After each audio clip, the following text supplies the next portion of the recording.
So దీని మీద గోపి గారు మీ స్పందన ఏమిటి? వక్ఫ్ బిల్లు దాని మీద నిజంగా చంద్రబాబు గారికి ముస్లింల పట్ల ఆ గతంలో చేసిన వ్యాఖ్యలకు కట్టుబడి ఉంటే ఇవాళ వ్యతిరేకించాలి కదా, మోడీ గారికి చెప్పుండాలి కదా వద్దు సార్ ఇటువంటిదని. కానీ అప్పుడేమో తలాక్తో సహా అన్నిటినీ వ్యతిరేకిస్తూ మాట్లాడారు. ఇప్పుడేమో కామ్గా అసలు దాదాపు సరెండర్ అయిపోయారన్న రీతిలో వ్యవహరిస్తున్నట్లుగా అనిపిస్తూ ఉందా? సార్, ఇప్పుడు చంద్రబాబు నాయుడు గారి రాజకీయం ఎలా ఉంటుందో దేశ ప్రజలందరికీ తెలుసు. ఆయన ఏ ఎండక ఆయన ఆ గొడుగు బట్టే రకం అనేది ప్రజలందరూ గమనించారు. ఇప్పుడు గతంలో 2014 ముందు బస్సు యాత్ర పెట్టి గుంటూరు జిల్లాకి ఎంటర్ అయినప్పుడు ఆయన మొట్టమొదటిసారి భవిష్యత్తులో నా జీవిత ఆఖరి క్షణం వరకు బీజేపీతో పొత్తు ఉండదు అని ముస్లింల సమక్షంలో పెద్ద ప్రకటన చేశారు. 2014 కాదు, 2004 తర్వాత, ఓటమి తర్వాత. 2014లో కూడా గుంటూరు జిల్లాకు వచ్చాడండి బస్సు యాత్ర. ముందు కాదు, మోడీ గారి చుట్టూ తిరిగి నానా తంటాలు పడ్డారు. తర్వాత బస్సు యాత్ర తర్వాత మోడీ దగ్గరికి వెళ్ళారు మళ్ళీ. సో అదే చెప్తున్నాను నేను. సో బస్సు యాత్ర గుంటూరు జిల్లా పల్నాడు దగ్గర ఎంటర్ కాగానే అక్కడ ముస్లింలందరినీ ఉద్దేశించి ప్రవేశిస్తూ నా జీవితం చివరి క్షణం వరకు ఇక బీజేపీతో పొత్తుండదు అని ప్రకటించి బస్సు యాత్ర అయిపోగానే మోడీ దగ్గరికి వెళ్ళిపోయి మోడీతో పొత్తు పెట్టుకొని మోడీతో మాట్లాడు. సో 2019 ఎలక్షన్లు వచ్చేసరికి రాహుల్ గాంధీతో కలిసి ఢిల్లీలో ప్రెస్ మీట్ పెట్టాడు. కాంగ్రెస్ కలయిక 2018లో అండి, తెలంగాణ 18లో, అదే 2019 ఎలక్షన్లకు ముందు 2018లో.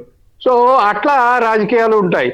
సో బీజేపీతో ఉంటే కాంగ్రెస్ తో ఉంటే బీజేపీని విమర్శించడం అనేది చంద్రబాబు నాయుడు గారి రాజకీయము.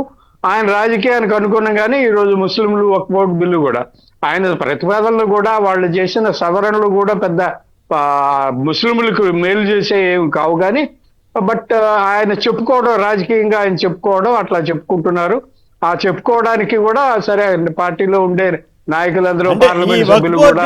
వక్ఫ్ బోర్డు బిల్లు వల్ల నిజంగానే ముస్లింలకి అన్యాయం జరుగుతుందని మీరు కూడా అనుకుంటున్నారా? ఖచ్చితంగా జరుగుతుంది. ముస్లింలకి అన్యాయం జరుగుతుంది. ముస్లింలకి అంటే బీజేపీ పద్ధతి ఒకటే. బీజేపీ సిద్ధాంతం అనేది ఏంటంటే ఈ దేశంలో ఇది హిందూ దేశం, హిందువులకు మాత్రమే అవకాశాలు, హక్కులు, అధికారాలు ఉంటాయి, మిగిలిన వాళ్ళందరూ కూడా సెకండ్ గ్రేడ్ సిటిజన్లుగా ఉండాల్సిందే అనేటువంటిదే బీజేపీ పాలసీ. ఆ పాలసీకి అనుగుణంగానే ఈ వక్ఫ్ బోర్డు సవరణ బిల్లు తీసుకొచ్చారు. దీనివల్ల ఖచ్చితంగా ముస్లింలకు అన్యాయం జరుగుతుంది, ముస్లింల గొంతు వినిపిస్తుంది, వింటాం కూడా, చూస్తాం మనం. రైట్. రాజు వక్ఫ్ బిల్లు మీద చంద్రబాబు గారు మళ్ళీ పిల్లిగంతులు వేసినట్లా లేకపోతే ఎట్లా? ఈ వక్ఫ్ బోర్డులో చేసిన సవరణలు మత రాజకీయాలు కాదు అని కేంద్ర ప్రభుత్వం చెబుతోంది. మరి దీంట్లో చంద్రబాబు గారి వైఖరి, జగన్ గారి వైఖరి, వీటి మీద మీ విశ్లేషణ? ఈ రాష్ట్రం ఉన్నటువంటి ప్రతి ముస్లిం సోదరుడు సోదరిమణి యొక్క హక్కుల్ని పరిరక్షించడానికి వైఎస్ఆర్ కాంగ్రెస్ పార్టీ ఎల్లప్పుడూ వారికి అండగా ఉంటుంది. ఈ యొక్క బిల్లు రాజ్యాంగ విరుద్ధం అని చెప్పి ఆల్రెడీ పార్లమెంట్ లో మిథున్ రెడ్డి గారు మాట్లాడడం జరిగింది. జగన్మోహన్ రెడ్డి గారి ఆదేశానుసారం ఈ బిల్లుకి వ్యతిరేకంగా వైఎస్ఆర్ కాంగ్రెస్ పార్టీ ఓటేసి, అసలు ఈ బిల్లుకి ఎందుకు వ్యతిరేకించాలి అన్నటువంటిది మీ ద్వారా ప్రజలకి తెలియాలనంటే, వక్ఫ్ బోర్డు ఏదైతే బోర్డులో ఇతర మతాల వారికి కూడా ప్రాతినిధ్యం కల్పించేటటువంటి ఒక ప్రతిపాదన ఈ బిల్లులో ఉంది. దాని అర్థం ఏంటంటే ఆర్టికల్ 26 ప్రకారం మతపరమైనటువంటి హక్కులకు భంగం కలిగించడమే.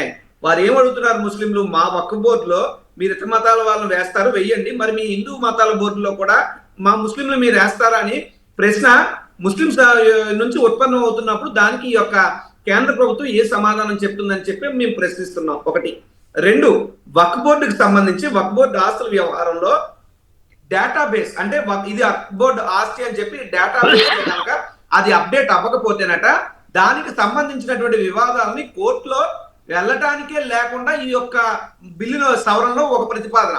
అంటే అది ఎంత అన్యాయం, పొరపాటున ఎక్కకపోయి ఉండొచ్చు, ఎక్కకపోయినంత మాత్రాన దాన్ని కోర్టులోనే సవాల్ చేసుకునేటటువంటి అవకాశం కూడా ఇప్పించకపోతే అది ప్రాథమిక హక్కుల్ని భంగం కలిగించినట్టే కదా అని చెప్పి వారి వాదన, ముస్లిం సోదరుల వాదన.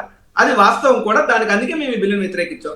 ఇక మూడో పాయింట్, ఎప్పుడైనా వక్ఫ్ బోర్డు ఆస్తుల, ప్రభుత్వానికి సంబంధించిన ఆస్తుల అనేటువంటి వివాదం తలెత్తినప్పుడు వీళ్ళు ప్రభుత్వ అధికారిని నియమిస్తారట. ప్రభుత్వ అధికారి నిర్ణయం అంతిమట. అంటే మీకు నాకు గొడవ జరిగితే ఒక లాయరే జడ్జి, ఇంకో లాయర్ నువ్వు వాదించుకో, వాదిస్తాను, నేనే తీర్పిస్తానంటే అది ఎంతవరకు సబు? కాబట్టి మా యొక్క హక్కులు పూర్తిగా కాలరాస్తున్నారు అన్నటువంటిది మైనారిటీ సోదరుల యొక్క ఆవేదన. దాన్నే మేము ప్రతిబింబించాం. అందుకే మేము ఈ బిల్లుని పూర్తిగా వ్యతిరేకించాం. ఇక ఆఖరిగా ఎందుకంటే వారు ఇంకోటి ఏం చెప్తున్నారంటే, వక్ఫ్ బోర్డుకి సంబంధించి ఒక ట్రిబ్యునల్ ఉంటది. ఆ ట్రిబ్యునల్ ఏదైనా తీర్పు ఇస్తే, ఆ ట్రిబ్యునల్ నిర్ణయాన్ని వ్యతిరేకిస్తే దాన్ని కోర్టుల్లో, గౌరవ న్యాయస్థానాల్లో సవాల్ చేసుకునేటువంటి అవకాశం ఇప్పుడు కూడా ఉంది.